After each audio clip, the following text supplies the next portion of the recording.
খুলনা-২ আসনে ধানের শীষ প্রতীকের মনোনীত প্রার্থী নজরুল ইসলাম মঞ্জুর নির্বাচনী প্রচারণায় গতি এনেছে বিএনপির ছাত্র বিষয়ক সেল। সোনাডাঙ্গা থানা নির্বাচন পরিচালনায় ছাত্র বিষয়ক সেল কমিটির সমন্বয়ক মোহাম্মদ নাজমুল ইসলাম নাজুর নেতৃত্বে ১৬ নম্বর ওয়ার্ডে ব্যাপক লিফলেট বিতরণ ও গণসংযোগ কর্মসূচি অনুষ্ঠিত হয়েছে।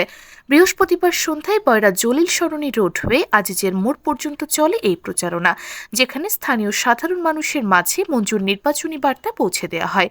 কর্মসূচিতে উপস্থিত ছিলেন খুলনা মহানগর ছাত্র সেলের সদস্য সচিব রাজিবুল আলম বাপ্পি, সোনাডাঙ্গা থানা ছাত্র সেলের সদস্য সচিব সজল সহ ছাত্রদলের সক্রিয় নেতাকর্মীরা। এ সময় আরও অংশ নেন শাহরিয়ার রহমান শশী ঢালি, মোহাম্মদ ইব্রাহিম খলিল, মোহাম্মদ তরিকুল ইসলাম, মোহাম্মদ ইরান, সাইফুল চৌধুরী দীপু, আশিকুল ইসলাম নাদিম, পারভেজ হোসেন, আবদুল্লাহ শেখ, খালেদ হাসান, শুভ, জিহা, মাহমুদুল হাসান ও জিহাদ শেখ। নেতাকর্মীরা জানান, ভোটের মাঠে ধানের শীষের পক্ষে জনমত গড়ে তুলতেই প্রতিদিন ওয়ার্ড ভিত্তিক গণসংযোগ আরও জোরদার করা হচ্ছে। স্থানীয়দের মাঝে প্রচারণা ঘিরে ব্যাপক উৎসাহ ও ইতিবাচক সাড়া লক্ষ্য করা গেছে।